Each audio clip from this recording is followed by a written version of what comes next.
there's an interesting headline on this next one. Tony, you're not going to like this headline. Right. Ivan Camacho, maybe in relation to Hector Macho Camacho.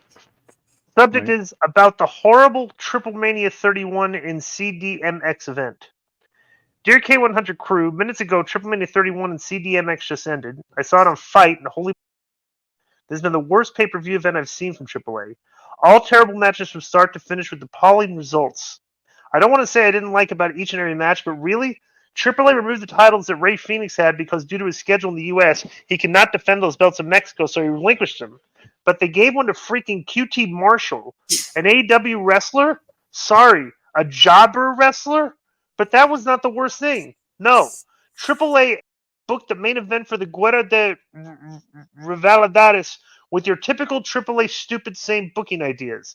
No DQ, damned interferences, and at least the only good thing was that they did what they got planned and made Sam Adonis lose to Psycho Clown. But how do you make him take a tombstone pile driver, then it is a Spanish fly to Adonis, but after he pins him? He starts selling for the pile driver and has to be taken out on a stretcher. Then LA Park was going to say something and AAA turned the mic off and he goes to the back probably. So there was no Park and Roosh doing a final announcement for singles match, Mask versus Hair for TripleMania 32 next year? There's no way, Conan, you could defend this terrible event and match results. It was and the worst out of the 3 TripleManias this year. People got on Facebook. Instead of getting new people to see their product, you just turn them away. AAA, man. Now suspend my ass. Don't worry, this is my first and last email, and send Ivan Camacho. What does that mean? Do you have any comment? I don't know, send your questions. Hit them one by one, and I'll address every one of them. Why would you give a belt to QT and strip Ray Phoenix, right. I guess? Yeah, that's the first one. All right. Well, I didn't strip Ray Phoenix. The guy has not defended the belts in a year. Am I supposed to keep waiting till he has a date? You know, people. So I have to worry about the local talent too. So we stripped him of the belts. Okay. What would you have done? What's this guy's name? Ivan Macho Camacho. Ivan Camacho just kept it on him until he decided to defend him. So we stripped him of that. And, you know, when the Young Bucks first came to Mexico, everybody's going like, who's that? And they were criticizing me and all this. Look where the Young Bucks are now. But at the end of the day, nobody knows that QT Marshall is a jobber in the United States, except guys like you and hardcore marks. And as usual, you know, the hardcore marks didn't like the show, so you didn't like the show. Look at the attendance. We were trending topic #1 in Mexico, so somebody else did like it. But anyways, QT Marshall, bro, he did great in that match. And he looked good. You know, he was happy. He was motivated. He was finally going to get a chance to show everybody what he can do. And I thought he had a good match. What was the other question? This one specifically, because I saw this and I was questioning this. They made Sam Adonis lose to Psycho Clown, but how do you make him take a tombstone pile driver and then he does a Spanish fly to Adonis, but after he pins him, he starts selling the pile driver and he has to be taken out on a stretcher. That's the question. What's the deal with that? Was he actually hurt for a shoot? No. Psycho Clown? No. Okay, but why did he get taken out on the stretcher after he won the match? Because he was hurt, I guess. Bro, let me tell you. This is the only match that I did an agent. Okay? And there's people in there that we won't see again. So that should answer that. Okay, so LA Park was going to say something and AAA turned the mic off and he goes to the back. Why did they turn the mic off? I'm assuming that nobody told him to talk, and who knows what he was saying. He might have used bad language, or he went into business for himself, so they cut the mic off. Okay, I heard that the stretcher spot was planned, but the people that were coming out for the stretcher spot weren't really acting like they were like EMTs, and Park had to like yell at them to like go to the guy and I guess Park was yelling at the EMTs to like act like EMTs and like attend to the guy you're supposed to be putting on the stretcher. Is that accurate? I did, bro. By that time, I'd left Gorilla. You know, my job was done. So right. Okay. All right. So do you want to suspend Ivy? And there was the no, I don't suspend him. You know, But he and said here's the other he's thing. ready for suspension. That's cool. We don't take suggestions. So here's the other one.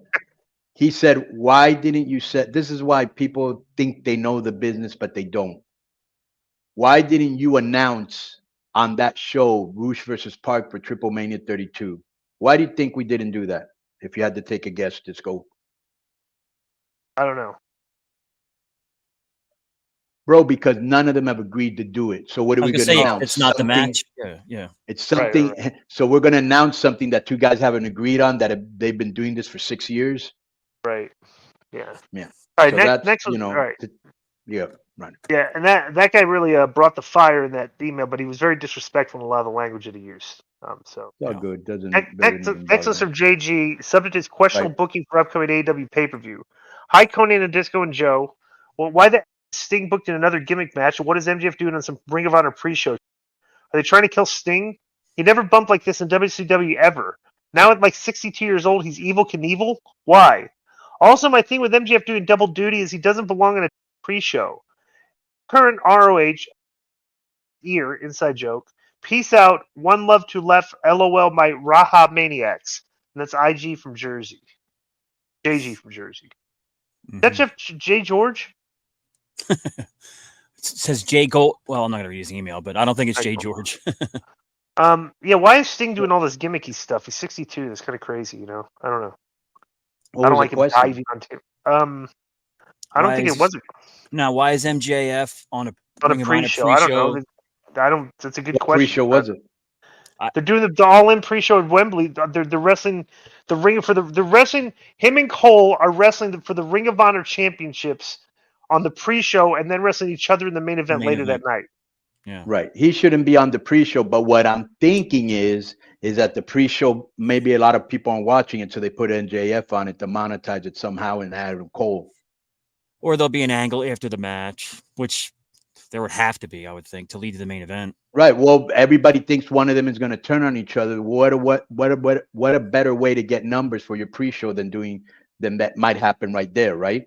Mm-hmm. Next is some Ronnie That's what I'm Steele. thinking. Next was from Jared Aviat. Somebody's why we never got Ronda Rousey versus Becky Lynch. Hey, K100 crew. Hope everyone's doing well. I was just curious as your thoughts why we never got the big singles Ronda Rousey versus Becky Lynch match. I know many things happened since the time when their Survivor Series 2018 was scheduled to happen. Becky broke her nose, both women had kids, Ronda cooled off, and Becky came back super skinny, etc. But does the crew think not having them in a big singles match is a missed opportunity, and why do you think they never worked together, especially since they were originally supposed to way back when? Thank you. Regards from Jared. I have no clue. I have no idea why they never made that match. You would think that Ronda would have wrestled all the top girls, you know? So Yeah, because that's kind of if weird. you remember when they had Ronda, Charlotte, and Becky in the WrestleMania main event, Becky won, but the way she pinned Ronda, her shoulder was up or something. So it seemed like they were going to go back to those two. They just never did. But I don't see it as a missed opportunity. It's not something that I look back and go, I wish they would have done that. It just didn't happen, you know? Yeah, maybe not you, but I'm sure their universe would have liked it. Yeah. I'm assuming that, you know, it could be anything. Maybe they don't get along, but I don't think that they don't. That's it. Yeah. Oh, okay. I didn't know that. Yeah. Okay. So there's the reason. That's reason number one. But that should not matter. They should be able to do business. And maybe the fact that they were going to involved in maybe a long storyline, and Ronda's like, dude, I'm out on this date. So all suppositions. Yep. All right, next is from Mitchell Black, subject is Johnny Football. Quick comment before I get to my question. From the wrestling fan who says look him up when a company doesn't introduce a new character, I want to point out Ted DiBiase. He had made the rounds through the territories, and a lot of people knew who he was. When he went to WWF, they took the time to create a new character, introduce you to that character, and then build that character. Now to my question. I was curious if y'all had watched the Johnny Football doc on Netflix. Definitely recommend if you haven't, as well as the Crime and Penalties doc in the Untold series. That's from Mitch from North Carolina. Have you seen the Johnny Football doc? No, but I do want to watch that, and I want to watch the one with the three quarterbacks with the guy from Kansas City, what's his name, Mahomes. And the other quarterbacks. I want to see that. I want to see the Jake Paul one. You know, I don't know what Crime and Penalties Untold series. Where's that? I guess Netflix. I don't know what it is though. Right. Did you watch Conan? Did you watch this? This kind of tags along with our guest, Gobi. Did you ever watch the Unsolved series about the Biggie and Tupac murders? No. It's on Netflix What was it? now. It was like 10 episodes of the one guy investigating in 98 and the other guy investigating in 2006. And this is the show where they came out with the first time with Keefe D saying that he knew what happened and Puffy being accused and all. It's like 10 episodes of the story. I don't know. I'd never heard of it, but it was very good. It's on Netflix now. All right, I might check that out.